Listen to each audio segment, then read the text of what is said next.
Let's cross to Westminster. We speak to the Shadow Minister for the Environment, Food and Rural Affairs. That's Steve Reid. Steve, good morning to you. Good morning, Eamon. Steve, we were talking there, the last item was this whole post office scandal, and terrible that it's taken a drama before the public to bring this to attention. What would you do? Well, that's right. I mean, this is undoubtedly one of the gravest miscarriages of justice in British legal history. I had a constituent in my own patch in Croydon North who was affected and who I've spoken to as well. And people's lives were devastated by, frankly, a cover-up by the post office where innocent sub-postmasters were blamed for problems with the IT system. And because of that, they lost their jobs, their reputations, their savings, their pensions, and they deserve compensation. It's been over 20 years now. That justice cannot come fast enough. So what I hope will happen today is the Justice Secretary is having conversations. I think it would be a very interesting idea to bring forward legislation so that we could exonerate all of those who we now know beyond doubt were completely innocent of what they were convicted of, and deal with it that way. The alternative is that they would have to go individually to court, one by one, taking up goodness knows how much more time and resource. But we know already that what they were accused of, they had nothing to do with. They deserve that justice and they deserve that compensation as fast as it can come. Yeah, so you agree then with the Prime Minister and the Justice Secretary on that. My question to you is, what about compensation for them? Who should be held accountable for this? Should the CEO lose her CBE in all of this? And what if compensating the victims ends up bankrupting the Royal Mail and the Post Office? And, you know, would Labour be the ones that should pick up the bill if you were in power? I mean, who exactly should be picking up the bill?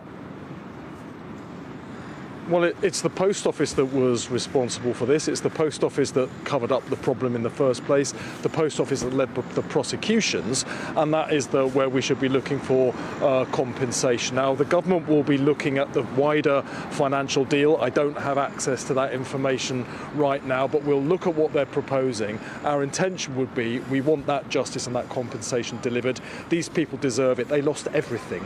They need something back for all that they've lost. Many of these sub-postmasters have died of old age. It's gone on for so long, and we've even had, tragically, a number of suicides. So this does need to be resolved. I hope the government will be bringing forward a package, perhaps even later today, that we can then look at. Now, you asked about the honour that the former head of the Post Office received. My personal opinion is she should hand that back, given the scale of the disaster that she presided over and for which, therefore, she must carry responsibility. I do think it's an insult to the victims that she should retain that honour. Now, there's not a means to strip somebody of it in these circumstances, but I hope she'll do the decent thing and hand it back as a sign of her apology to those who suffered so badly at the hands of the Post Office on her watch. There's a lot of people who agree with you, Steve, on that one. Steve, just looking at your position as the Secretary of State for Environment, Food and Rural Affairs, all of which tie in to this terrible flooding situation around the land. What would you say about that?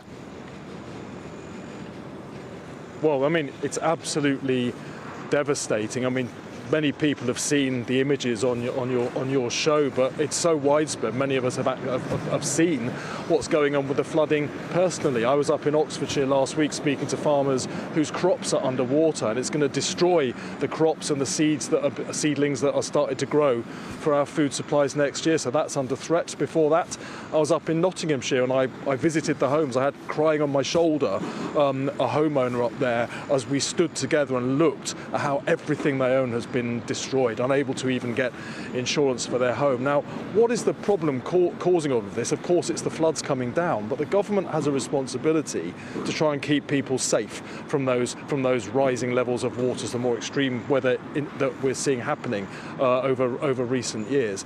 And what the government has not done is properly coordinate between national and local government to make sure that funding that has been allocated for flood defences has actually been spent. So what Labour would do differently is we'd set up a flood resilience task force that would meet every year ahead of the winter months when the rains come down, and it would make sure that the agencies on the front line are putting in place, digging out the drainage systems, putting the flood defences up by the rivers.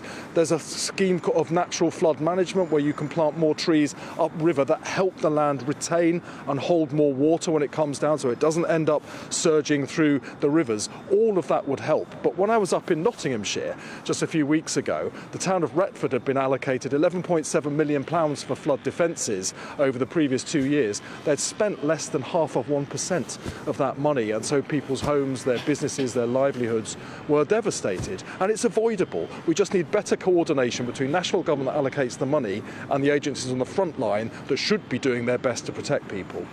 Steve Reid, I want to ask you about the tube strikes here in London. Lots of businesses had made provisions, closing their offices, people working from home. A deal was struck at the 11th hour. Now, a lot of GB News viewers and listeners will see that as Sadiq Khan bowing to the unions and a sign of what is to come under a Labour administration. What would you say to that?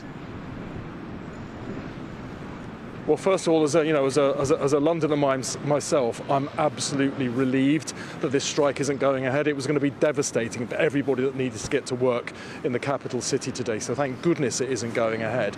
And actually, I would congratulate Sadiq Khan. I think he did the right thing, the grown-up thing, by getting round the table and having talks rather than inflicting this misery of tube strikes on everybody in London. Perhaps if the government had taken a grown-up approach like that, we wouldn't have had a year of misery with train strikes. We wouldn't have the ongoing strikes in the National Health Service. You have to sit down and you have to talk through these problems. How is this money suddenly found? A lot of people will suspect that this is being funded by the expansion of ULEZ, for example.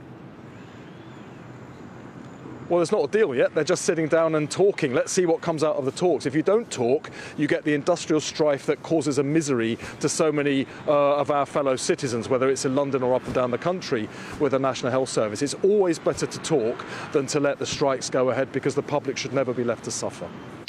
Steve, the situation about school truancy. You've got the Conservatives, basically nothing to say really about this. They say schools and the families is for them to sort out. What do Labour say as regards pupils saying, I don't feel up to it today, I'm not going to head in?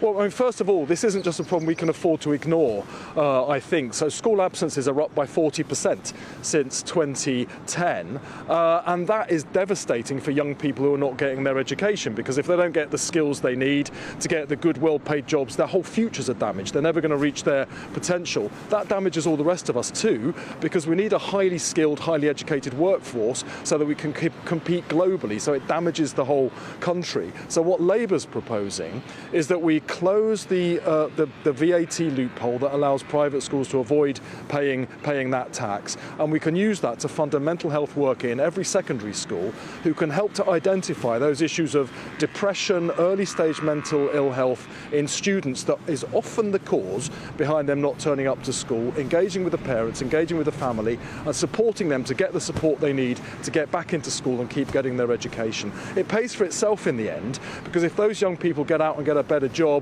they earn a bigger wage, they pay their fair share into the Treasury, we all benefit. And it's a very short-term thinking of the government just to ignore this problem and try and blame parents. Yeah, just on that particular point, when you were talking about school fees there's a piece in the Telegraph by Nick Timothy today talking about Starmer's spending plans driving Britain to the brink of disaster, and he talks about the limited funds being raised from that and abolishing the non-dom tax status having been spent several times over, and there are lists of unfunded promises in dossiers that have been compiled and are ready to be published by CCHQ.